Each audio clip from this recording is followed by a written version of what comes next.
Works for me. No, I just was saying. I just was wanting your perspective. I mean, I was hoping like hell for number 1 and number 4. Let's put it that could way. be going to Shreveport. We're not going to Shreveport. I'm looking forward to New Orleans. We get to go to Arizona, man. Oh, you're good. You're good. Be awesome. It'll be a good trip. When will y'all come out there? Y'all spend Christmas here and then come? No, we'll be there Christmas Day. Be there Christmas Day. Wow. 21st. Bringing the family?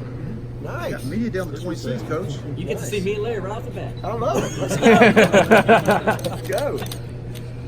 Coach, have you made a decision about a lot of talk about Brandon Streeter being promoted to co-offensive coordinator? Have you made a decision about that? Tony will be the coordinator. Probably will move some duties and probably change a few titles within our staff. But Tony will be the offensive coordinator, and Brandon has done an awesome job as well. Probably be more the pass game coordinator, and probably move his recruitment coordinator title over to another guy on the staff. So, we got a good plan for all that stuff. Got a great group of people here, and excited about being able to. It'll all settle out once we kind of finish this thing, and but we'll get Jeff and Brad back next week, and Kyle Richards has done an awesome job, kind of stepping in for Brad there to fill that role and help us navigate. Brad's role is critical. He does a lot of stuff here, especially in the recruiting process, and Kyle's got a great feel for all of that, so he's done a great job. And so we'll get those guys back. They'll finish out the season with us, and then whenever we're done, whatever that is, hopefully it's January the 14th. That'd be ideal. But whenever the time is, we'll be excited about settling the staff out and some opportunity for other people. So it'll be a lot of fun. Is there a chance that Kyle can take over Brad's role full time? Absolutely, yeah, absolutely. That's what I hope happens. He's got it's a hard job. It's a job you have to have been a coach to be able to do. And so we'll, like I said, we got to go through the processes and all that stuff. And nobody's done yet, so we got to finish up the season. And once all that stuff's done, we'll get everything settled out on the rest of the staff. Dabo saw Braden working with the tight ends today. Any word yet on when he's going to be eligible? I'm assuming that he's going to be good to go. So, but I hadn't gotten I've been gone literally. I mean, it feels like we played the championship 2 weeks ago. It hasn't even been a week. It's been a blur since Saturday night, that's for sure. But we were in staff meetings most of the morning, and I've spent all up until our team meeting, some of our prep stuff, working on all our travel and itineraries and practice planning, some of those things that we need to get done with our advanced team that went out to Arizona. It's the first time we've been together.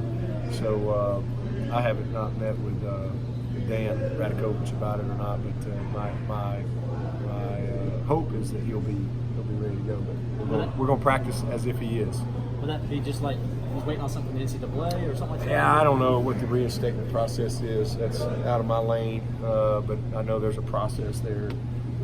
So we'll go as if he is, and hopefully we'll know here for sure in another day or so. How difficult is it to be game ready, especially at that position, when you've just been, on the scout team all year? Yeah, I mean it's a different deal when it's live bullets, and the intensity is a different level. But it's not like he hasn't been playing football all year. He's been practicing every single day, and he's been getting grinded up by Venables every day. 1 million reps. They go really fast over there on the Scout O.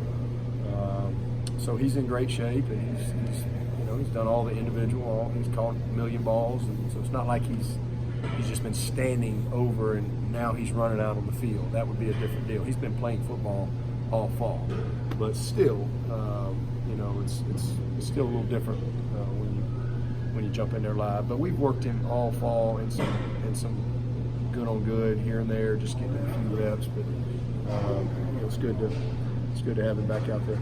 going back to recruiting coordinators, does that have to be one of the 10 full-time guys? Well, we always have. I think it's important to have one of the coaches designated, to be kind of that main liaison with the head of recruiting. Sorrells runs our recruiting, and so you need somebody that's that liaison, planning and staffing and staff planning and all that type of stuff, and just that connection to the coaching staff. So it's important to always have that. Practice looked pretty loose and spirited. Yeah, it's been, as Coach Batson said, it was a great week. I mean, we've been gone all week. Got back late last night, and they had a great week in the weight room. They weren't required to be in here. We gave them off, Monday, Tuesday, Wednesday, Thursday, and just wanted them to get like 2 30-minute sessions in any time during the week. And man, they were in here a bunch. I was very encouraged with just their. He said it was almost like an off season the way they came in this week. So a lot of energy, a lot of focus, and so I think we're off to a good start. And today just about getting back out on the field and knocking the rust off a little bit. It doesn't take long to get a little rusty. So 4 days of not running around and running your offense or defense. So get them back in there, get some of the installation going, and get started. We've always had 3 weeks to get ready, and this year you got 2 weeks. Play 2 weeks from tomorrow. So it's a whole different calendar. It's a very compressed time, but it's the same for everybody. Everybody's got the exact same schedule. So we got a good plan, and as always, for us, we believe in how we get ready. It's kind of back to the basics. It's fundamentals and technique of what you do. It's working on Clemson, and then it's installation, working on Ohio State, and then it's player development. We take time, just like today, we take time every day to kind of work on what we call our JV this time of year, and just give them some attention, give them some coaching, give them some work where everybody's kind of out of the way, and take advantage of the practices that we do in to just coach those guys and hopefully kind of spur their growth along a little bit in their development. So hopefully build a little confidence in those guys coming out of the season. These guys with scout team and all that, so it's always fun time. So we'll balance all that out. Again, we've got a good plan. We'll go through Wednesday and give them off a couple days, and we'll be back in here on the 22nd. We'll light workout, practice, meetings, and then make the long trip out there and try to get out there and get situated, and then have a full week of prep out there as well. So we're excited about it. It's going to be fun. Part of that compression is the recruiting with the early signing period next week. How difficult has that made this? Well, it's you just do the best you can, But at the end of the day, it's first world problems. I'm glad we have the problem. I'm glad we weren't able to go out last week because we were in a championship game. So it just is what it is. You just tell the recruits, hey, the only reason we're not there is we're playing in a championship game, and we're trying to win this game. Guys understand that, and then all the mid-years, there's no way to get everywhere. So I'll get everywhere. I'll see everybody. I saw a few this week, but I'll get everywhere. By January, into January. I might be going to see some parents because their son's already here. Because there's so many. You have so many mid-years potentially, and just kind of the way last year we had 17 mid-years, and this year we'll probably have 15, 16 or so mid-years.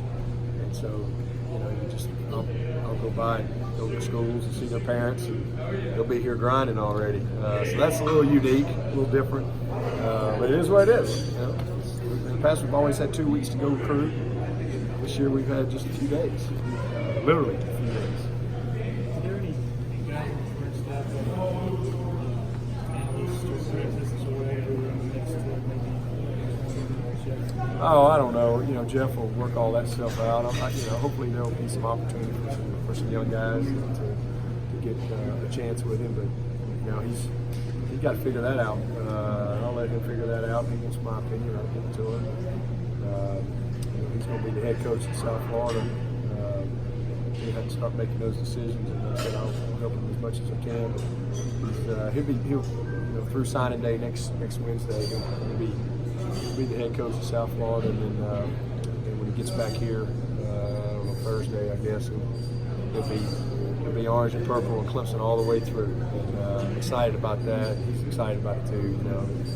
We all want to finish and want to finish the right way. And Jeff's passionate about Clemson and his players and the relationships here, and so is Brad. So it'll be a lot of fun to be able to finish this thing out with those guys and help them as much as we can. But I don't think he's in any type of hurry to finalize things. I'm sure he's had conversations and stuff. There's a lot to happen between now and whenever. The good news is the dead period is all the way till January 16th, I believe. So it's not like anybody come on your campus or anything after Sunday night is dead. So everybody can focus on what we need to do and not have to worry about recruiting and things like that. You said last night you were looking forward on getting your hands on those wide receivers with Jeff being gone. Was it as much fun as you thought it'd be? Oh yeah, and I've been with them all year because I had Hot Rod over the running back, so I pretty much have worked with them every day. It's good to be able to see Grish kind of have his first day out there with a whistle. He's never had a whistle at practice since he's been here. So first time to see him out there with a whistle and having some fun with those guys. But yeah, everybody's excited, and we'll hold the fort down until Jeff gets back next week.